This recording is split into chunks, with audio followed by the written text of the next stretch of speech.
creo que no, que si solamente tienes un sueldo de 950 no puedes. Si a lo mejor tienes 2 ingresos de 950, pues malamente, pero a lo mejor sí se podría. Yo, estoy acabando la carrera como psicóloga y sinceramente la psicología está súper mal vista y súper mal pagada y yo creo que es súper necesaria y el salario, pues de hecho mi ejemplo es que me voy el próximo año fuera de España porque es vergonzoso el salario que hay y nada, creo que es vergonzoso, es mi opinión y creo que la gente está decidiendo irse pues por esto mismo. Vivir no se puede vivir, habría que subirlo, lo que pasa es que a lo mejor en el contexto que estamos ahora mismo con la pandemia eso es un poco complicado. O sea que ahora mismo en este momento no lo veo razonable. A lo mejor en un futuro sí. Ahora vivir con 900 y pico euros desde luego no se puede vivir, eso está claro. A ver, yo soy venezolano, yo no sabría decirte mucho de esto, pero creo que en Madrid no se puede vivir con 900 euros al mes. Sí, yo creo que el costo de la vida para vivir una vida un poco digna no se puede vivir con 900 euros. Creo que habría que subir ese salario considerablemente. Depende de dónde. Habrá sitios donde se puede, sitios donde no se pueda. Yo lo que creo es que debería haber más libertad para que cada empresario, cada trabajador pueda negociar y pactar su salario en base a sus intereses, necesidades, conveniencias. Más libertad. Pues hombre, dependiendo, ¿no? de los gastos que tengas, la familia que tengas, etcétera, etcétera. Desde luego una familia con una media de 2 hijos, con 950 euros al mes, es imposible que pueda vivir. Dijo el gran escritor uruguayo, Eduardo Galeano, que la caridad es humillante porque se ejerce verticalmente y desde arriba. En cambio, la solidaridad es horizontal e implica respeto mutuo. Pues bien, nosotros y nosotras, desde aquí, pensamos que gracias al reconocimiento de la dignidad y el valor de las otras personas, podemos llegar a comprender nuestra unidad con todo el mundo, sin excepción. Así, relacionándonos con empatía. Todo sería mucho más fácil, ¿no os parece?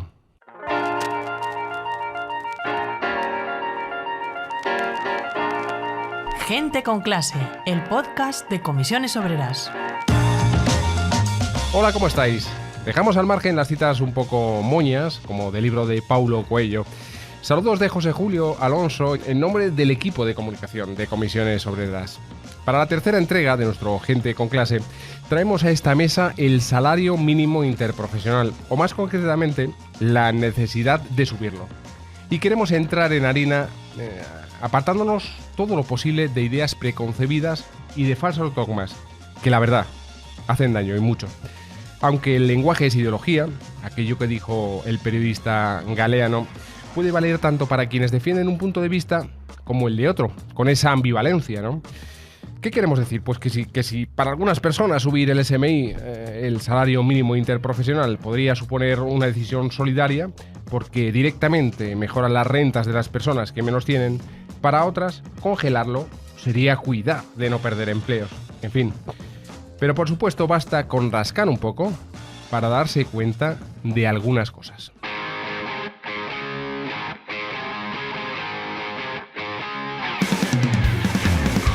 El salario mínimo interprofesional, SMI, fija la cuantía retributiva mínima que percibirán las personas trabajadoras referida a la jornada legal de trabajo, sin distinción, eso sí, de sexo u edad, sean fijas, eventuales o temporeras. El valor que toma el SMI se fija cada año por el Gobierno, mediante la publicación en el BOE de un Real Decreto. ¿Cómo es la situación este año, en 2021? ¿Qué estamos viviendo? Bueno, pues las pensiones y el salario de los funcionarios subieron un 0,9% desde el 1 de enero, mientras que el salario mínimo se mantiene en los 950 euros hasta que se alcance un acuerdo para revalorizarlo. Y en esa decisión pesará la opinión de una comisión asesora convocada por el Ministerio de Trabajo, en la que está representada, como no puede ser de otra manera, Comisiones Obreras, para trazar recomendaciones para que ese índice, ese SMI, llegue al 60%, y es el objetivo, el 60% del salario medio en España al final de la actual legislatura. También va a decidir, por supuesto, cómo hacerlo. Es decir, a qué ritmo y qué se puede hacer, por tanto, en este 2021. Hay que recordar que esa cuantía figura en las recomendaciones de la Carta Social Europea, y hablando en euros contantes son alrededor de unos 1.150, 1.140. Saludamos ya a Maricruz Vicente, secretaria confederal de Acción Sindical de Comisiones Obreras. ¿Cómo estás, Maricruz? Hola, buenos días, muy bien. Vamos a hacer una cosa, vamos a mantener tu micro abierto, de modo que puedas intervenir y acotar, incluso, en fin, cortarnos a nosotros, si estamos diciendo alguna barbaridad o alguna inexactitud. Seguro que no. Bueno, estos datos que hemos contado constan en lo macro, si miramos con gafas de lejos la situación. Pero, Maricruz, la congelación del salario mínimo interprofesional, ese SMI, no está empujando... se está diciendo en un montón de tribunas a los salarios hacia arriba en los sectores más afectados por este índice, es decir, la agricultura y alguno semejante. ¿Qué está ocurriendo? Bueno, lo que está ocurriendo es que este año el Gobierno ha tomado la decisión de no incrementar el salario mínimo interprofesional, una cuestión que desde Comisiones Obreras no entendemos, no hay ninguna justificación para que eso se haya producido. La incidencia que tiene en el desarrollo de la negociación colectiva, bueno, pues es que hay sectores, como de una manera bastante determinante, el sector del campo, por ejemplo, que sus salarios, a pesar de tener un convenio colectivo, están muy relacionados al salario mínimo interprofesional. Es uno de los sectores donde además ha habido muchos problemas para que acaten las subidas que se han producido en el año 2019 y en el año 2020. Por lo tanto, consideramos que el incrementar los salarios mínimos interprofesionales supone también un empuje a la negociación colectiva, especialmente para aquellos sectores que están en la escala más baja de la cadena de valor, es decir, que peores condiciones laborales y peores condiciones salariales tienen en nuestro país. Pues precisamente ahora, ya en lo micro, hablábamos en lo macro, nos acercamos en lo micro a las diferentes situaciones, que es como a nosotros nos gusta analizar los asuntos que traemos a gente con clase. Nos vamos a acercar con esa lupa de aumento y poniendo nombres y apellidos a lo jodido que es vivir en España hoy con un sueldo de esa cuantía o menos dependiendo de los contratos, como hemos explicado, etcétera, etcétera. Por eso hemos querido invitar, y es un auténtico lujo y un placer, a Raquel Ballester, que es trabajadora del sector del campo. ¿Qué tal, Raquel? Buenos días. Hola, buenos días. Te corrijo, compañero. Me llamo Raquel Fonfría, Ballester es la empresa para la que trabajo. Vale, pues vamos a hacer esa corrección. No hay problema. Corregimos el tiro, pero seguimos hablando de lo mismo y preguntándote algo que nos parece muy importante. Has escuchado la primera pregunta también de este espacio. ¿Se puede vivir en España hoy con 950 euros? Es verdad que no es lo mismo, depende de la provincia, pero... Es muy difícil, depende de la provincia, exactamente. Yo estoy en Castellón, en la Comunidad Valenciana, venimos del sector agrario, de la naranja concretamente, de la exportación de cítricos, y es muy complicado vivir con este sueldo. Toca hacer muchos sacrificios y más aún cuando tienes menores a tu cargo. Claro. Hablamos del sector del campo en el que además, Raquel, los controles de la inspección cuando en lo tocante a este salario mínimo, a su cumplimiento, a que estén todos los conceptos en nómina claros y abonados, pues resulta difícil. Es un poco difuso, ¿verdad? Es bastante complicado y te lo hacen más complejo. Intentan jugar al despiste y a que no te des cuenta cuando en conceptos como los compañeros del campo, pues se les penaliza por las condiciones a lo mejor de la fruta, cosa que no depende de ellos. Que un árbol de un calibre u otro no es culpa del compañero que está cogiendo, es culpa de la persona que ha comprado ese campo y no ha visto que el calibre no era comercial. Es decir, que hay empresarios que están dispuestos a hacer trampa y decir que tienen una fruta de un calibre, de un tamaño, de una calidad que después no responde en la mesa a lo que se ha prometido y la culpa es del compañero o compañera, trabajador o trabajadora que está recogiendo la fruta. No tú explícanos. Cuando vas a comprar un huerto ves el calibre que esa fruta va a tener aproximadamente y lo compras por un precio. Pero los compañeros que van a coger tienen una penalización una penalización en el sentido de que no es lo mismo coger 800 naranjas de un árbol que tener que coger 1800. Claro. Vale, ahora ya entonces, vamos entendiendo el mejor. Problema Dime. viene ahí, sí.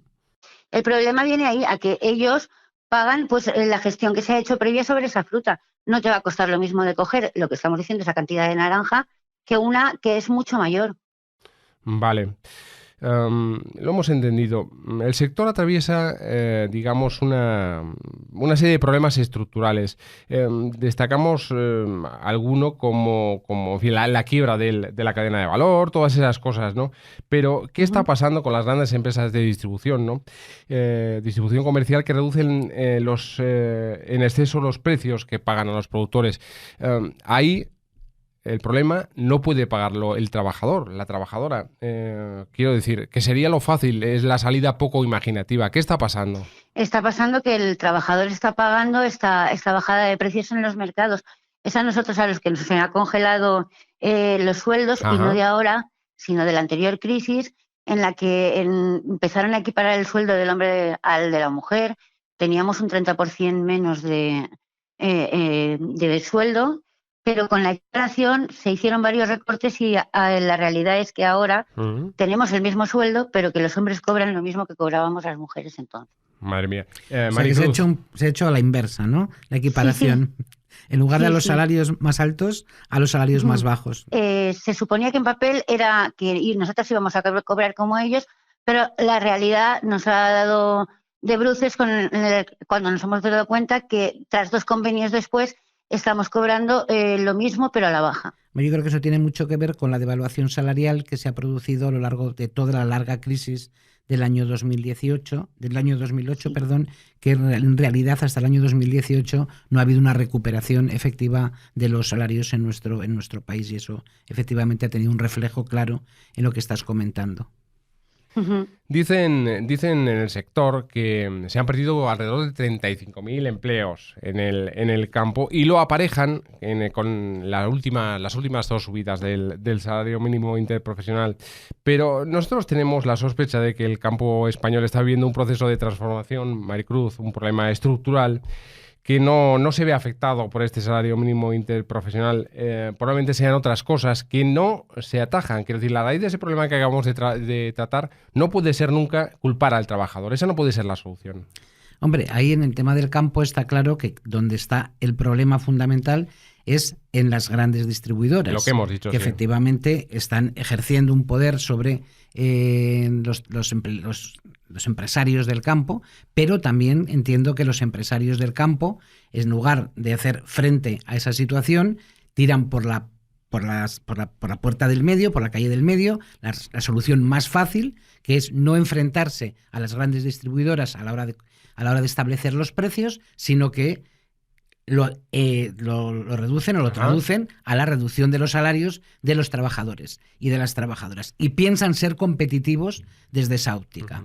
Y el tema de intentar ser competitivos en nuestro país a través de bajos salarios y de largas jornadas es un modelo que nuestro país ha fracasado ya hace muchos años, y que desde luego esa no es la solución. El campo, por otra parte, creo que está en un proceso de digitalización importante. El campo en estos momentos y en esta crisis que estamos todavía viviendo ha sido uno de los sectores que ha trabajado mucho, y que por lo tanto en esta crisis no todos los sectores han estado igualmente afectados, y la crisis no ha afectado de la misma manera o de una manera homogénea a todos los sectores de la productividad y de la producción y de los servicios, y el campo desde luego es uno de los que ha salido francamente beneficiado en esta crisis que estamos viviendo, y eso sin ninguna duda tiene que tener una repercusión en las condiciones laborales de los trabajadores y de las trabajadoras, y sobre todo en sus condiciones salariales. Raquel, defender cosas como esas tan obvias como la que hemos escuchado, la que estamos compartiendo, debe ser difícil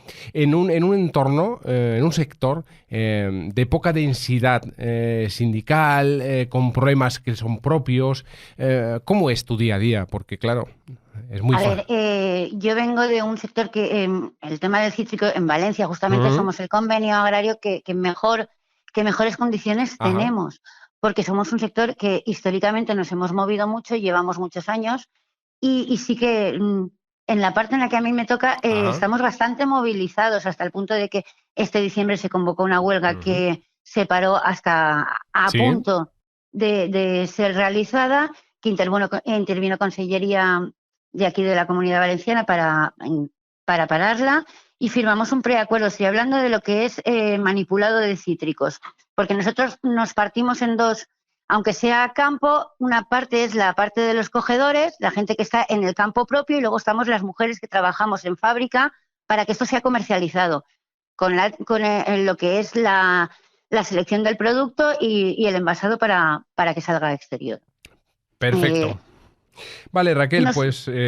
Te decía... No, dime, que te he cortado. No, nosotras, estaba oyendo a Maricruz y ¿Sí? me ha venido a la cabeza una anécdota. Es cierto que se está industrializando bastante. Ese es el motivo de la pérdida de trabajo, no es el sueldo mínimo. Y tengo la anécdota de que hace unos años en mi empresa se compró una máquina que iba a ser lo más de lo más, para sacar más kilos, para tal y cual.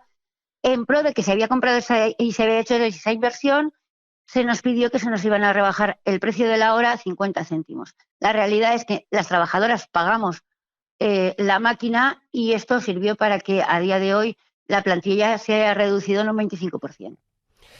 Vale, Raquel, pues ha sido muy amable por traernos la realidad del sector en relación con el salario mínimo. Muchas gracias. A ti, compañera. Nos escuchamos, compañera.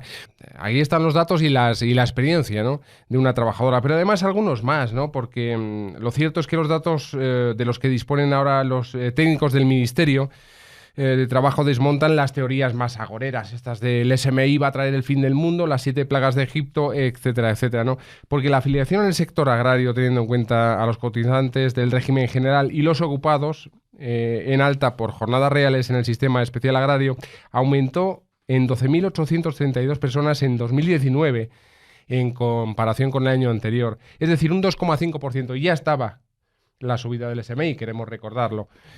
Pero tampoco la del 2020, del 5,5%, ni siquiera con la crisis sanitaria, pues la afiliación a la Seguridad Social, medida en estos mismos términos que hemos dicho, acumula un incremento medio anual hasta noviembre de este año, o del año pasado, de 33.567 cotizantes. ¿Dónde están ese daño que va a hacer el SMI en el campo? Bueno, yo creo que en general el SMI no ha hecho daño. Claro. Al empleo en nuestro país. Si recordamos, cuando se firmó el incremento salarial en el año 2019, que supuso un incremento sustancial, un 22,8% de incremento salarial, es un incremento nunca visto en nuestro país al salario mínimo interprofesional, y pasamos a tener un salario decente, digámoslo así, en comparación con lo que existía en nuestro país referenciado al salario mínimo interprofesional. Ahí, desde luego, se desataron todo tipo de estudios, desde mi punto de vista, tendenciosos, Dogmas, muy tendenciosos, como decimos. Marcando. Y la realidad es que esas previsiones, como las que hizo, por ejemplo, el Banco de España, en ningún momento y en ningún caso se han cumplido. Y por lo tanto, ni siquiera el Banco de España ha tenido la delicadeza de pedir perdón a la ciudadanía española. Yo creo que, al margen del sector agrario, que efectivamente los datos que comentabas manifiestan que no se ha perdido empleo, los datos que podemos manejar con carácter global, y que además, bueno, podemos decir que no son datos propiamente de comisiones obreras, sino de la propia AIREF, ¿no? Que es un organismo independiente. La AIREF es la Autoridad Independiente de Responsabilidad Fiscal, y viene a concluir en julio del año 2020, ¿sí?, en relación a la mayor subida que ha tenido el salario mínimo interprofesional en nuestro país en 2019, dice que el aumento del paro supuso pudo tener una incidencia entre 19.000 y 30.000 empleos. A su vez, que la masa salarial se incrementó entre 1.906 y 1.928 millones de euros en 2019. Su destino fue fundamentalmente el consumo de los perceptores del salario mínimo interprofesional, porque efectivamente una cantidad, como decía la compañera, de 950 euros por 14 pagas, tienes que hacer muchos equilibrios para poder llegar a fin de mes, estés en la ciudad de España que estés. Porque efectivamente hay vivienda que pagar, hay consumos ordinarios e imprescindibles que tienes que hacer, y efectivamente el incremento que se produce en los salarios mínimos interprofesionales fundamentalmente es dinero que va al consumo de los bienes necesarios y de los bienes imprescindibles. No me digas, Maricruz, que el incremento del SMI no va a acciones. Y a ahorrar mucho, ¿no? a final de mes, ¿no? Y bueno, este incremento que se ha producido con la subida del salario mínimo interprofesional en lo que es la masa salarial, bueno, pues se tradujo a su vez, como digo, en nuevos empleos fruto de un incremento del consumo, y esto equivale a 62.000 empleos remunerados en coste laboral medio, o en 117.000 empleos remunerados si tomamos como referencia el salario mínimo interprofesional. Digo, no son datos de Comisiones Obreras, son datos de la AIREF, que es la autoridad independiente de responsabilidad fiscal en nuestro país. Por lo tanto, está claro que no ha tenido ninguna incidencia negativa en el empleo, sino todo lo contrario. Y además una cuestión, hemos dicho siempre que no es solo por solidaridad, no es solo por el bien común del que hablamos tanto en este podcast, sino por eficacia económica, que es lo que defendemos siempre, ¿no? Es decir, no es cuestión de un mejor y un reparto más solidario, sino además es que es dinero que va directamente al consumo, a la demanda interna y a la mejora de la actividad y de la economía. Lo acabas de decir. Pero yo creo que al final, entre todos, empujando este poquito que falta, vamos a conseguir que el sentido común impere, ¿no? Porque los efectos de la pandemia, Maricruz, que han sido desiguales, se han notado en todos los países de nuestro entorno, sin excepción prácticamente, ¿no? Hemos sufrido todos, ¿qué vamos a decir? Podríamos pensar que sería, no sé, una anomalía que España se alejase de nuevo de Europa, toda vez que países de nuestro entorno, como Portugal, Francia, Alemania, una decena o más de países, ¿no?, están revalorizando el SMI. ¿Por qué tenemos que ser una excepción? ¿Por qué nos empeñamos en ser un poco ese país low cost para los países centrales del euro? Es que hay más vías, ¿no? Sí, bueno, hay vías. Efectivamente, comparar los salarios mínimos es complejo. Ya, bueno, claro. Es complejo porque además en cada país juegan un papel diferente, y por lo tanto compararlos a veces no es sencillo y no es la mejor manera de llegar al problema. Lo que no podemos entender es que en una situación de pandemia, donde todos los países de nuestro entorno han vivido y están viviendo una situación muy similar a la nuestra en cuanto a la expansión del virus, en cuanto a las medidas tomadas para combatir el virus, entre las que, sin ninguna duda, la que mayor repercusión ha tenido en el empleo ha sido los procesos de inactividad para evitar la expansión del virus. Bueno, pues hemos vivido nosotros en España la misma situación que los países de nuestro entorno, y estos países sí han tenido la decisión política de subir el salario mínimo interprofesional. Por lo tanto, estamos hablando de una decisión política que ha tomado este gobierno, entiendo que presionado por las organizaciones empresariales, pero que desde luego desde Comisiones Obreras no renunciamos a que este año el salario mínimo interprofesional se suba. Nos estamos movilizando todos los meses, todos los días 12 de cada mes, y entre otras, y diría la reivindicación central más importante junto con la reforma laboral, es la subida del salario mínimo interprofesional.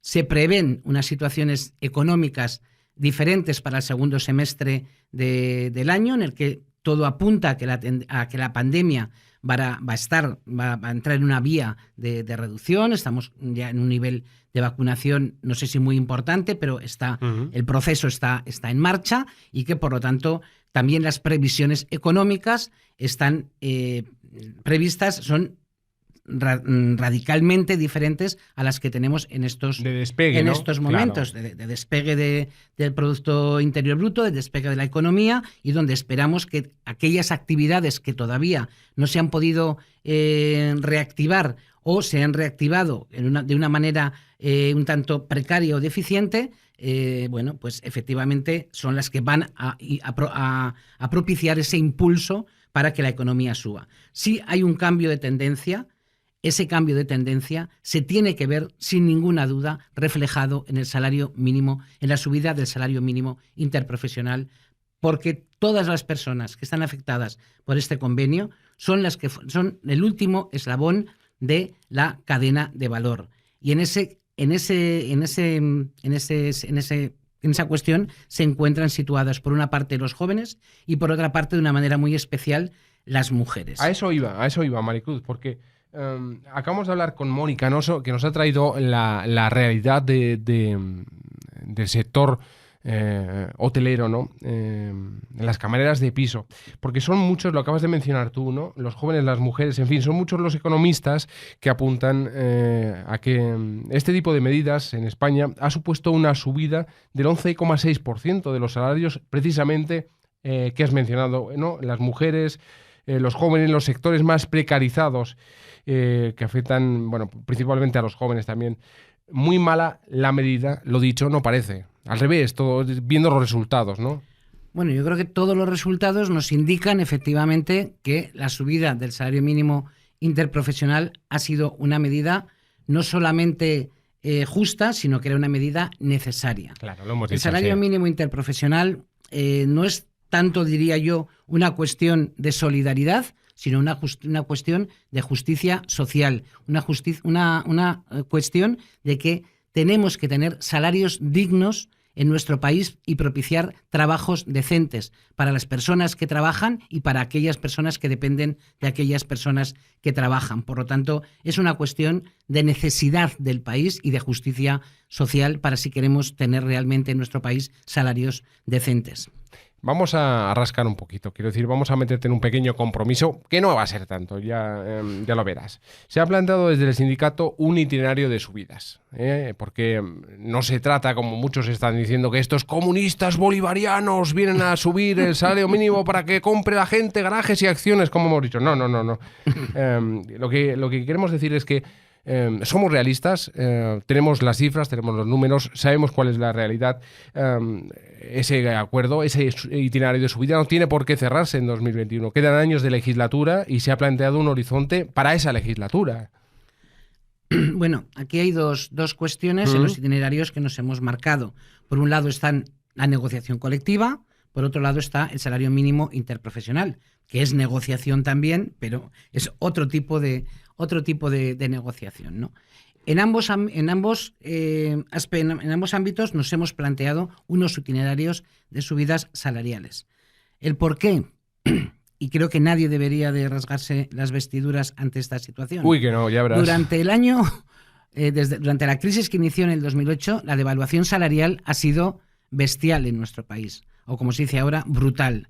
Y por lo tanto, teníamos la obligación de iniciar un recorrido en materia salarial que pusiera freno a esa devaluación por una parte, pero que supusiera también ir recuperando los salarios de la devaluación que se había producido. Eso lo hemos hecho a través de dos vías.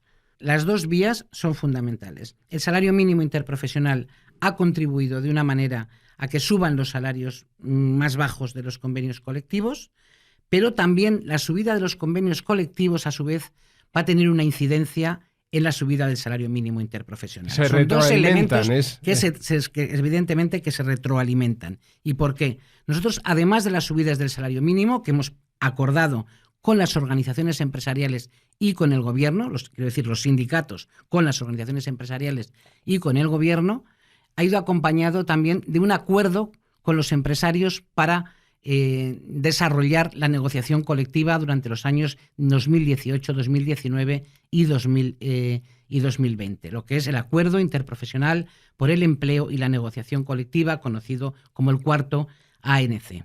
Ahí, del sindicato, Comisiones Obreras, nos planteamos actuar directamente y fundamentalmente sobre los salarios en nuestro país. Y en estos años hemos conseguido incrementos por encima del 2%, pero sobre todo creo que ha tenido un efecto muy importante en los salarios mínimos de convenio, porque nos planteábamos como objetivo generalizar esta cantidad, 14.000 euros al año por 14 pagas, en todos los convenios y en todas las categorías, grupos o niveles profesionales del conjunto de los convenios colectivos de nuestro país. hemos de decir que el balance es muy positivo, que hemos avanzado mucho en este aspecto, pero también tenemos que decir que la pandemia ha tenido una intromisión directa en la negociación colectiva que no nos ha permitido culminar con esta extensión de los 14.000 euros que se tenía que haber hecho a finales de 2020, fecha en la que finalizaba el cuarto ANC.